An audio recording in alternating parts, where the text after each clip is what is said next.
because from day 1 until day 7, I tried to, Even prisoners laugh in prison because I was told that I should not be enjoying it. Meanwhile, at the end of the day, probably 10 years now, and having someone say it to me when I've just gotten into the house, it broke my heart. Oh god, this has to be the best wager presentation, guys. It has to be the best wager presentation. Congratulations to the housemates, to these housemates for winning their wager. Guys, and congratulations to you guys, all the viewers. We have tried for 10 weeks now, guys. We need to give ourselves a pat on the back. Like seriously. Yeah. Anywho, good evening and welcome back to my YouTube channel, guys. This has to be the best wager presentation. The fewer in number, the better, the best, everything. Can you guys? Oh my goodness, it was beautiful. I literally enjoyed. The housemates did so well in their presentation, and they revealed a lot in their presentation. Yo, now let me tell you guys, the first person who started this presentation was Q. But it's quite unfortunate that Q did not could not finish because Q was, I don't know, there were lots and lots of pauses here and there with Q. He didn't really take it seriously like I expected. You know, his time. I remember when he was asking, when Lema was preparing, and Q was asking Lema whether all these things she's going to finish in 6 minutes. But the Q could not finish. There were lots of uh, sometimes he will repeat himself. Sometimes he'll be like, "You for you guys," but then he did so well. He told us about himself, told us about the best wager for him in the house. The best presentation ever was when they did the school matric and all. Revealed his best friends on the house, Tumi the Baba, seconded by Ilano, and he talked about a lot, as someone who doesn't talk much, or someone who was overwhelmed by very loud personalities in Big Brother's house. He didn't really get a chance to say a lot, okay? He didn't even get a chance to tell us about the things on his vision board before the sound of the buzzer. Now we came to Thandeka. Thandeka talked about her journey in a subtle, eloquent, and beautiful way. Yo, Thandeka and English.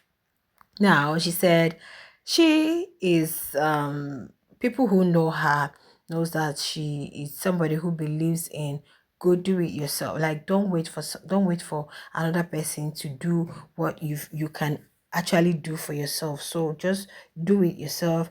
And the people who know her know that she thrives on growth. Like if you come close to her, okay, you would grow. She's that person who always wants the best for you and for you to get there.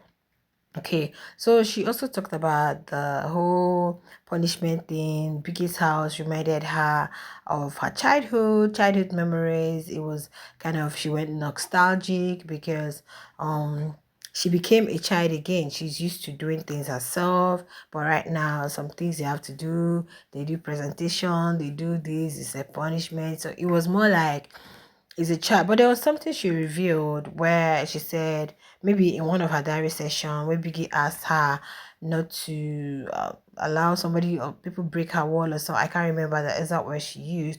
And she said she hasn't shared it before to anybody, but she's sharing it now. So she's that person who really stands strong on 10 toes, not intimidated, not being swayed down by anything, and that's that. Also said beauty on heels. I think I brought you guys that update, meaning her intellect is her greatest accessory. She wears it with pride and all of that. Okay, though she was almost exhausting hers before the sound of the buzzer. Now there were flowers on her board, guys. I'm sorry if you guys are not seeing it the way it is. Okay, there were flowers on her board, which she mentioned that these flowers are, flowers have different scents. People are drawn to some, people are not drawn to some. Some you come close to them, you don't tend to perceive the scent, while some even from afar. So that's how it is. You are not everybody will understand you, and you're not meant to be understood as long as you do what you understand yourself. It was a lot. She was speeding out, and the bazaar went. Then we came to Diddi. Diddi talked about a lot from what she has learned from people who are older than her, being the youngest in the house. She's no longer coming out as that young girl. She's coming out as a young lady. Talked about her family. Talked about what she wants to actualize in life. She can do a 9 to 5 job. She cannot see herself working for somebody. She wants to own chains of businesses. She wants to be very rich. She wants to have money. She says she's the fourth child of her parents and grew up in a home where there is love, but then of course parents have their misunderstanding once in a while. She also talks about her brother who is struggling with some things. She would like to be on of help, and also just a lot. It was an emotional presentation though. It was an emotional presentation. And she also mentioned the first night where someone had to, I think that was the time she had clash with Thandeka. She said she's been called lots of things, gossip, this, that. But she really took some time to reflect on those things and said maybe when one or two people are saying something, maybe it could be, and reflected, and now she's no longer coming out the way she is. Okay. Um then we came to Bravo. Oh, yo, Bravo's own was quite interesting with his own broken English. Of course, he said English is gonna be a barrier. You guys know oh Bravo, but then we understood what he meant. We understood him being kicked out on the fifth day in the other season, and then here he is now a finalist. Fighting for the money and all of that. Then Tracy came. Oh God, I enjoyed Tracy's. I love that she is not proud of some things, though she didn't verbalize it. But from every point she gave, you would know that what she's been known for is not what she wants to be known for again. And hearing her talk about her town, giving back to her people, how she wants to use her dance, develop this, that, I was really quite impressed though in as much as I can. Well, they can't be campaigning for votes now because voting ends tomorrow. So she talked about like this something she has been doing. She says she's an ex-wife from an abusive marriage. Okay. A mother of a 15-year-old boy. Everything she's doing centered around her boy. Of course, if you're a mom, almost everything you do is centered around your children, not even when you are a single one at that. Okay. So she said that she hasn't gotten to a place, or she hasn't been in a situation before where somebody steps on her toes, but severally they stepped on her toe in the house and all of that. So she apologized to Thandeka for the words she said. She was going to do this, do that. We all remember that thing she said. She told Thandeka she is sorry, and that she has also learned to adapt in the house. She has also learned that she has been in Joburg for like a year now, and nobody in Joburg knows her story, but right now, watching her on the screen, they actually have known her story. Okay. Right? That was Tracy. Then, guys, we came to Lema. Lema said a lot. Honestly, I enjoyed Lema's presentation. I said I'm going to come on live so that you guys will tell me whose presentation really stood out for you. Okay, it's not a competition, but I really enjoyed Lema's presentation because she talked about the vision board was really about a vision.